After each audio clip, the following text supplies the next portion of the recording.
कर्जमाफी, अतिवृष्टी किंवा हवामान बदलामुळे होणारं पिकांचं नुकसान असे एक ना अनेक प्रॉब्लेम्स शेतकऱ्यांसमोर असतात. पण आपल्या या शेतकरी राजासाठी दरवर्षी हजारो कोटी रुपयांच्या योजना सरकारकडून जाहीर होत असतात. पण तरी आजही अनेक शेतकरी आर्थिक अडचणीत आहेत. असं का? याचं एक प्रमुख कारण म्हणजे फायद्याच्या योजना तर असतात, पण त्याची माहितीच अनेकांना नसते. शिवाय काही शेतकरी एका योजनेचा लाभ घेतात, पण दुसऱ्या महत्त्वाच्या योजनेपासून मात्र वंचित राहतात. पण तुम्हाला माहितीये का, एक पात्र शेतकरी वर्षभरात सरकारच्या वेगवेगळ्या योजनांचा लाभ घेऊन थेट आर्थिक मदत मिळवू शकतो. आर्थिक मदतीसोबतच पीक विमा संरक्षण मिळवू शकतो आणि कमी व्याजदरात कर्जही घेऊ शकतो. होय, शेतकऱ्यांना एकाच वेळी अशा मोठ्या सुविधा मिळू शकतात. फक्त त्यांची नीट माहिती नसल्यामुळे त्यांना हा फायदा घेता येत नाही. पण आता मात्र असं होणार नाहीये. कारण या व्हिडिओत तुम्हाला मोठ्या, महत्त्वाच्या आणि फायद्याच्या 4 योजनांची माहिती मिळणार आहे, ज्या प्रत्येक शेतकऱ्यानं समजून घ्यायला हव्यात. नमस्कार, मी मानसी देवकर आणि तुम्ही पाहताय महाराष्ट्र टाइम्स ऑनलाईन. शेतकऱ्याला उपयोगी पडणाऱ्या योजनांची योग्य माहिती असेल तर शेतीचा खर्च कमी होऊ शकतो आणि सोबतच आर्थिक अडचणी सुद्धा मोठ्या प्रमाणात कमी होऊ शकतात. विशेष म्हणजे आपल्या महाराष्ट्रातले असे भरपूर शेतकरी आहेत जे वेगवेगळ्या सरकारी योजनांसाठी पात्र असतात, पण माहितीच्या अभावामुळे त्यांना सर्व योजनांचा लाभ मिळत नाही. म्हणूनच मी तुम्हाला अशा महत्त्वाच्या सरकारी योजनांची माहिती देणार आहे, ज्यामुळे शेतकऱ्यांना आर्थिक सुरक्षा मिळेल. यामधली पहिली बेस्ट योजना म्हणजे नमो शेतकरी महासन्मान निधी योजना. या योजनेत शेतकऱ्यांच्या बँक खात्यात वर्षाला 6,000 रुपये थेट जमा केले जातात.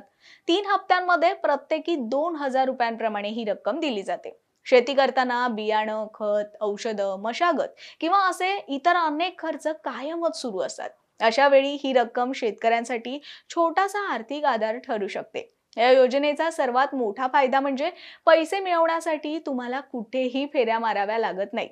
तुम्ही जर पात्र शेतकरी असाल तर थेट तुमच्या खात्यात पैसे जमा केले जातात. या योजनेबाबत आणखी एक महत्त्वाची गोष्ट म्हणजे जे शेतकरी पीएम किसान योजनेसाठी पात्र आहेत त्यांनाच साधारणपणे या नमो शेतकरी योजनेचा सुद्धा लाभ मिळतो.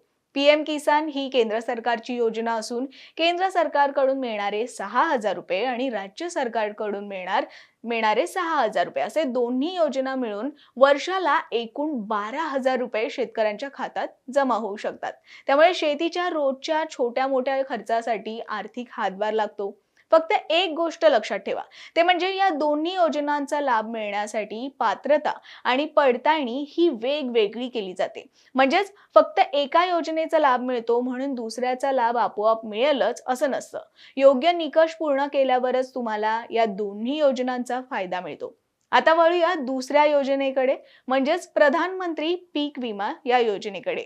ही योजना सुद्धा शेतकऱ्यांसाठी खूपच महत्त्वाची सुरक्षा देणारी योजना आहे. एकतर शेती हा व्यवसाय पूर्णतः निसर्गावर म्हणजेच पावसावर आणि हवामानावर अवलंबून असणारा व्यवसाय आहे. कधी अतिवृष्टीच होते, कधी दुष्काळच पडतो, तर कधी गारपीट किंवा मग वादळामुळे उभं पीक हे एका क्षणात उद्ध्वस्त होऊन जातं. आणि मग शेतकऱ्याची संपूर्ण वर्षाची मेहनत वाया जाते, मोठं नुकसान होतं. हेच नुकसान कमी करण्यासाठी पीक विमा योजना सुरू करण्यात आली आहे. या योजनेत शेतकरी अगदी कमी प्रीमियम भरून आपल्या पिकाचा विमा काढू शकतात, तर उर्वरित मोठा हिस्सा हा सरकारकडून भरला जातो. त्यामुळे शेतकऱ्यावर जास्त आर्थिक भार येत नाही. हा या योजनेचा एक बेस्ट पार्ट ठरतो. जर नैसर्गिक आपत्तीमुळे तुमच्या पिकाचं नुकसान झालं तर भरपाई मिळण्याची तरतूद सुद्धा या योजनेत आहे. ही भरपाई सुद्धा थेट तुमच्या बँक खात्यात जमा होते, ज्यामुळे संकटाच्या काळात शेतकऱ्यांना आर्थिक आधार मिळतो आणि पुढच्या हंगामासाठी पुन्हा शेती सुद्धा सुरू करता येते. फक्त लक्षात ठेवा, भरपाई मिळण्यासाठी काही नियम असतात. एकतर नुकसानाची नोंद ही वेळेत करायची, योग्य अर्ज भरायचा आणि त्यासोबतच अधिकृत सर्वेक्षण होणं सुद्धा आवश्यक असतं. या प्रक्रिया पूर्ण झाल्या की तुम्हाला तुमचा विम्याचा लाभ मिळतो. आता जाणून घेऊया पुढच्या महत्त्वाच्या योजनेबद्दल, म्हणजेच किसान क्रेडिट कार्ड योजनेबद्दल. शेतकऱ्यांना शेतीसाठी सहज आणि कमी व्याजदरात कर्ज मिळावं यासाठी सुरू केलेली ही महत्त्वाची सरकारी योजना आहे. बऱ्याचदा शेतीसाठी पैसे उभे करताना शेतकऱ्यांना खाजगी सावकारांकडून जास्त व्याजदरानं कर्ज घ्यावं लागतं. हीच शेतकऱ्यांची चिंता मिटवणारी ही किसान क्रेडिट कार्ड योजना मोठी फायद्याची आहे. या योजनेद्वारे शेतकऱ्यांना कमी व्याजदरानं कर्ज उपलब्ध होतं. बियाणं, खत, औषधं, मजुरी, सिंचन किंवा इतर शेती संबंधित गोष्टींसाठी अचानक पैशांची गरज पडते. अशा वेळी या योजनेअंतर्गत शेतकऱ्यांचा आर्थिक ताण कमी होतो आणि उत्पादन वाढवण्यासाठी आवश्यक गुंतवणूक करणं सुद्धा सोपं होतं. या योजनेत शेतकऱ्यांना बँकेकडून एक क्रेडिट लिमिट दिली जाते. म्हणजे शेतकऱ्याला एक प्रकारची कर्जाची मर्यादा मिळते, ज्यातून तो गरजेनुसार पैसे काढू शकतो आणि परतफेड करू शकतो. हे कर्ज साधारणपणे कमी व्याजदरात दिलं जातं आणि वेळेवर परतफेड केला तर तुम्हाला काही सवलती सुद्धा मिळतात.